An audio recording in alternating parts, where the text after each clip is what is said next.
Imagine an entire country where people are literally starving to death in the streets, where families are evicted from their homes and left to die in ditches, where a single crop failure leads to the death of over 1 million people. This isn't ancient history. This happened in Europe just 170 years ago. Welcome to the story of the Great Irish Famine, also known as the Great Hunger, one of the most devastating disasters in European history. To understand this catastrophe, we need to go back to 1840s Ireland. The island had a population of about 8 million people. That's more than it has today. But here's the crucial detail that would prove fatal. 1/3 of the Irish population depended entirely on a single crop for survival: the potato. Not just any potato, but specifically one variety, the Irish lumper. Why potatoes? They were incredibly nutritious, easy to grow in Ireland's poor soil, and could feed a family on just a small plot of land.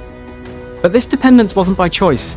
Ireland was under British rule, and the land system was designed to benefit Anglo-Irish landlords. Irish tenant farmers were pushed onto smaller and smaller plots, forced to survive on whatever they could grow. For millions, that meant potatoes, and only potatoes. A typical Irish labourer would eat 10 to 14 pounds of potatoes per day. Their children would eat 4 to 6 pounds. It sounds like a lot, but potatoes are mostly water. This was subsistence living at its most precarious. In 1845, disaster struck in the form of a microscopic organism called Phytophthora infestans, potato blight. This water mold had already devastated crops across Europe, but nowhere would it prove as deadly as in Ireland.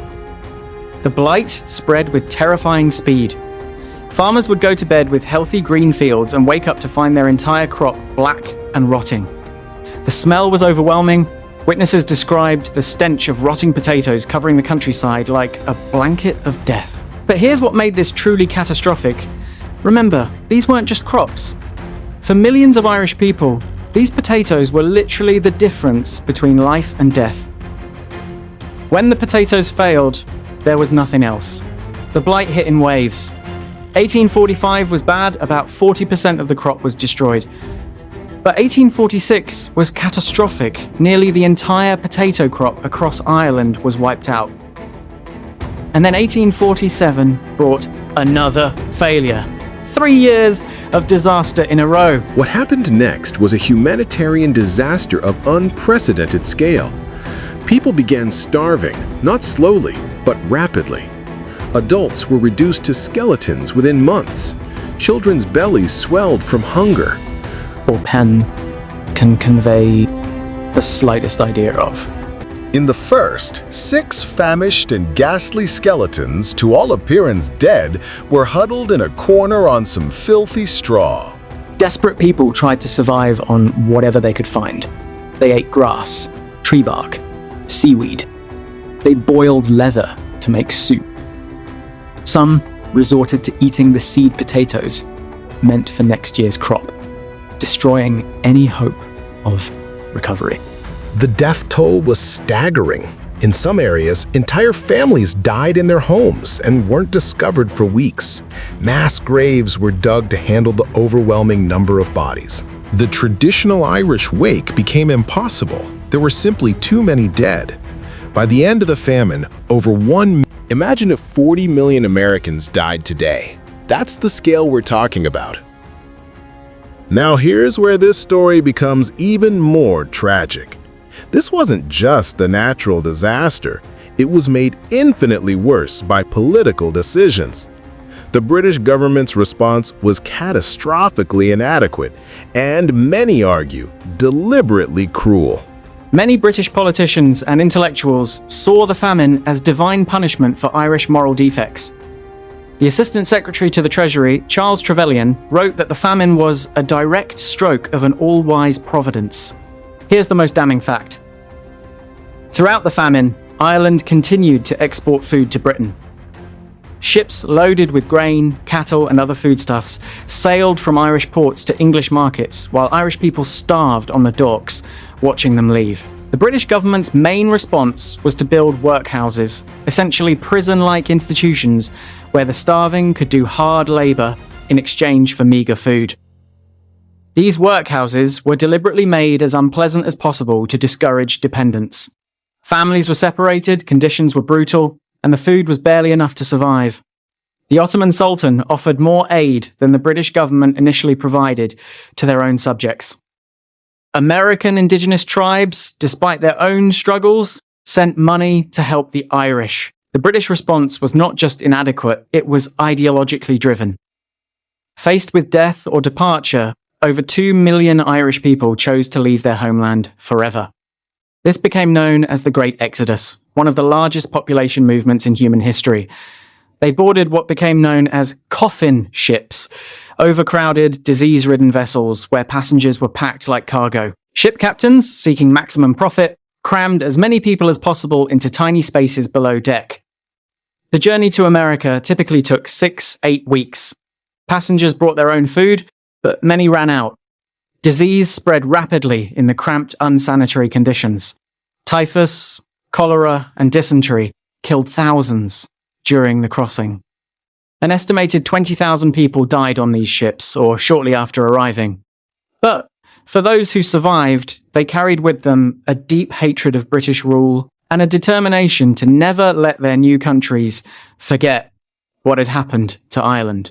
These survivors built thriving Irish communities in America, Canada, and Australia. Their descendants would go on to become presidents, leaders, and influential figures. But they never forgot the Great Hunger, and this memory would fuel Irish independence movements for generations. The famine permanently changed Ireland. The population dropped from 8 million to 4 million and has never fully recovered. Even today, Ireland's population is only about 6.5 million, still less than before the famine. Entire regions were depopulated. You can still see the ruins of abandoned villages across the Irish countryside, stone foundations where entire communities once lived, now empty and overgrown. You can still see the ruins. The famine dealt a devastating blow to Irish culture and language. The Irish language, which was spoken by millions before the famine, nearly disappeared, as those who died and emigrated were predominantly Irish speakers. But perhaps most significantly, the famine created a burning desire for Irish independence. The failure of British rule during the crisis radicalised Irish opinion and laid the groundwork for the independence movements that would eventually succeed in 1922. Today, Ireland remembers the Great Hunger through memorials, museums, and annual commemorations. The Irish government has made fighting global hunger a priority in their foreign aid programmes. They understand intimately what starvation means. The Irish diaspora, estimated at 70 million people worldwide, keeps the memory alive. From Boston to Buenos Aires, from Sydney to Johannesburg, Irish communities maintain their cultural identity partly through remembering this tragedy. The famine also taught the world about the dangers of monoculture, depending on a single crop variety. Modern agriculture has learned this lesson, maintaining genetic diversity to prevent such catastrophic failures. Perhaps most importantly, the Irish famine reminds us that hunger is often not about the absence of food, but about access to food. Even during the worst years of the famine, there was food in Ireland. It just wasn't available to those who needed it most. Conclusion. The Great Irish Famine was more than just an agricultural disaster. It was a human catastrophe that revealed the deadly consequences of inequality, colonial exploitation, and political indifference to suffering. From a population of 8 million, over 1 million died and 2 million emigrated. Families were destroyed, communities disappeared, and a culture nearly vanished. But Ireland survived, and from this darkest chapter came a determination to never again be so vulnerable, so dependent, so powerless. The Irish say, Nu haon féim diarmad, we will not forget. And indeed, we shouldn't forget. Because the lessons of the Great Hunger, about resilience, about the responsibility of governments to their people, and about the human cost of indifference, remain relevant today.